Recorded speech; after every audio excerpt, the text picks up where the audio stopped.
ay maliwanag ho. Kaya nagpunta siya dyan para yakapin, damayan ang kanyang jowa. Na si Atty. Lopez. Diyan po sa kulungan sa kamera hanggang sa ospital, mga kaibigan. Ay gumagawa ho sila ng drama. Magaling na actress to eh. May paiyak-iyak pa, may pa hawag kamay sa paglakbay, wag mo akong iwan. Tapos ngayon, pag magsasalita kayo sa harap ng social media, stream media, ay kapakanan ng taong bayan ang inaalala. Ay hindi, kapakanan ng inyong relasyon, pansariling interes, pansariling kaligayahan nyo. Dahil kayo ay magjowa. Matagal lang magkasintahan, BP Sara Duterte. At ito si Atty. Lopez. Ayun! Bakit tayo iwanan, no? Kaya nga kapit na kapit yung kamay nyo eh. Huwag mo akong iiwan.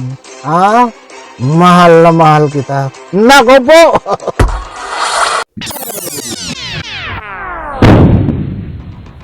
Alright, welcome back to my YouTube channel. I'm Andy's Vlog.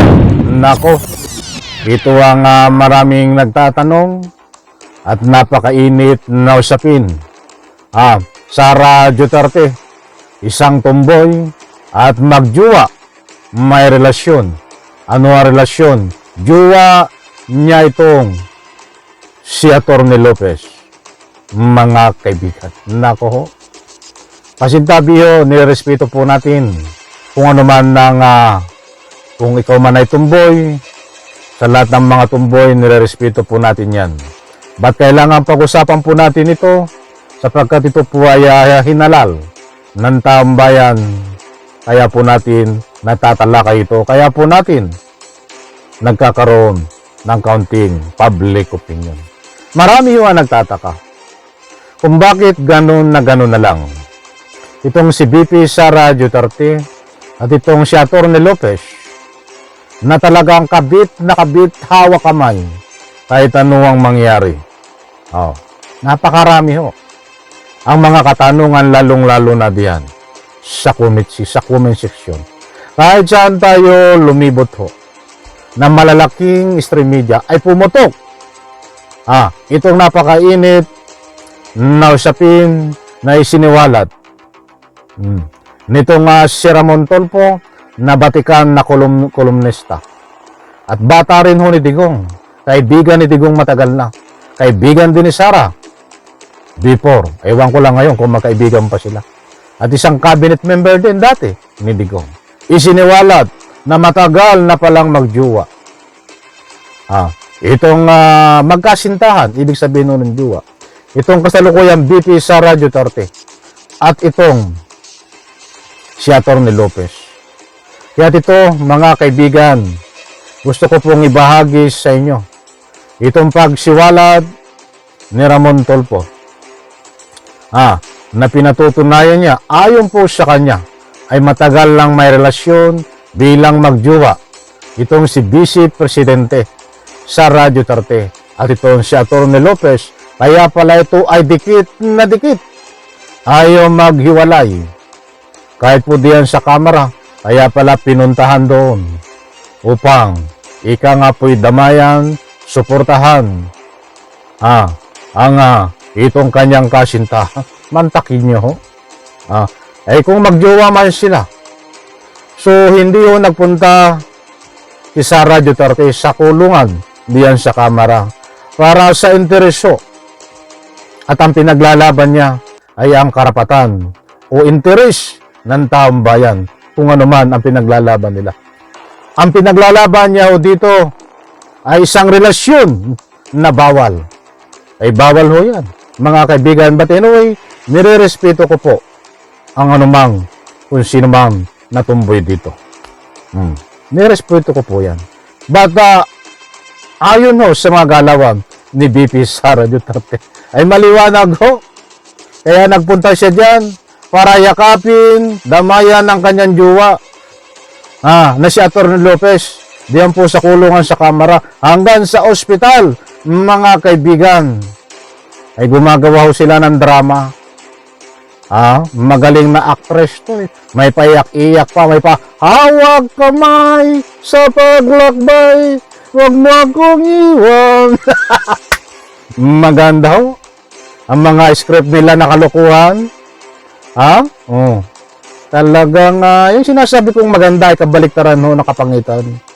Di ba?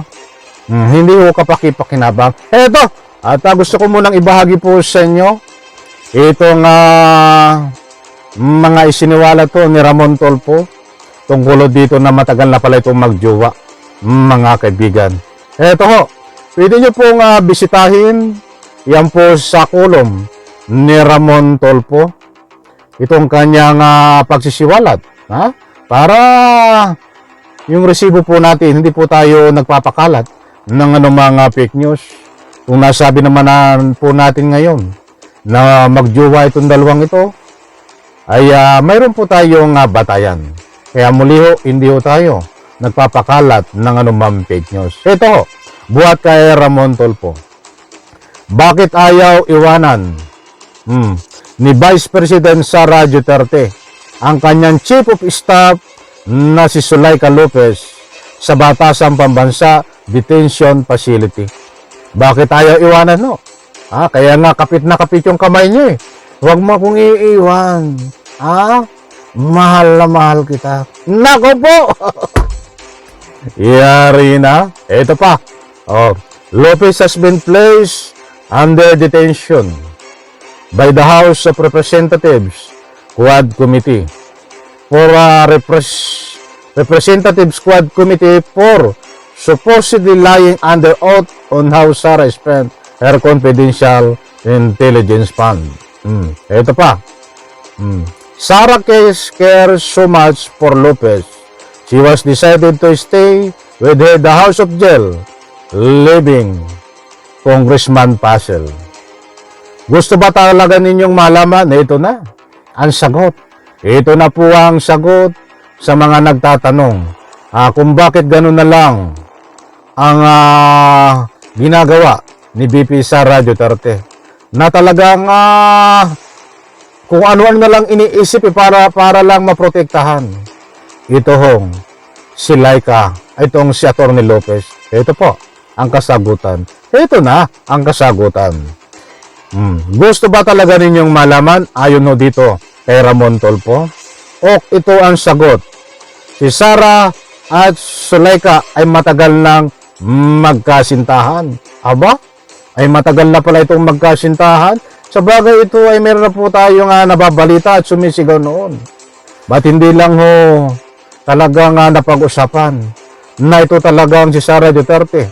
Ika nga ho ay isang tumboy. Mga mahal kong taga-subaybay ay ngayon ho ay nagkakaroon po ng mga ebidensya ayon sa kanyang mga pinapakita na galawan. Lalong-lalo na po itong drama ba ito? Eksena na starring Atty. Lopez at VP Sara Duterte. Hawak kamay, hindi kita iiwan. Talagang matindi ho. Eto pa. Di ba ninyo nahalata? Sara is dyke or lesbian, tomboy, or easy-disi siya. Pwedeng sa lalaki at sa babae, siya ay bisexual. Iyan po ang pagsisiwalat at dito po sa kolom na sa kanyang Facebook page ni Ramon Tulfo. Matagal nang alam ng mga taga Davao ang relasyon ni Sara at Zuleika. Matagal na palang alam ito ng taga Davao, mga mahal kong taga-subaybay. Mga kaibigan, hindi po ako may sabi na tumboy itong si VP Sara Duterte. Hindi rin po ako ang may sabi na may relasyon sila, magkasindahan at magjowa itong si Atty. Lopez. Ayon ho dito, yan kay Ramon Tulfo na yan ho. Pwede nyo pong bisitahin ang kanyang page na binigyan po lang natin ng kaunting public opinion komentaryo at ayon din no sa mga nagtatanong para masagot po natin ang anumang kanilang katanungan. Yan po ang sagot sa mga katanungan, mga mahal kong taga-subaybay, na isa rin ho kung bakit gano'n na lang si Sara Duterte nayakapin at nagyakapan sila sa harap ng kamera na pawang isang pelikula na scripted ang ginagawa nila. Aba, ay alam niyo ho, itong ginagawa ni VP Sara Duterte ay isang kalukuhan, kagaguhan, katarantaduhan na hindi po kapakipakinabang ng taong bayan at Republika ng Pilipinas. Katulad niyo nga lang ho niyan, kung sila ay totoong magkasintahan. Kung sila ay totoong magkasintahan, hindi ho interes ng bayan, hindi ho interes ng ikaganda ng Republika ng Pilipinas, ang kanyang aksyon na galawan kahapon ho, na pagpunta diyan sa kamera at siyempre diyan sa ospital, ito po ay aksyon niya para sa kagandahan ho ng kaniyang relasyon, ng kanilang relasyon dalawa between Sara Duterte at itong si Atty. Lopez. Di po ba? Tapos ngayon, pag magsasalita kayo sa harap ng social media, stream media, ay kapakanan ng taong bayan ang inaalala. Ay hindi, kapakanan ng inyong relasyon, pansariling interes, pansariling kaligayahan nyo, dahil kayo ay magjuwa. Matagal lang magkasintahan, VP Sara Duterte at itong si Atty. Lopez. Ayon dito po kay Ramon Tulfo. Okay? Maraming salamat, pagpalain po tayo lahat. Sabay-sabay po nating i-like ang video na ito. Please support din po ang aking second YouTube channel. Nandiyan po sa comment section. At siyempre itong aking main YouTube channel. I-subscribe din po. Isang like ko sa video na ito. Bye-bye. Palapakan.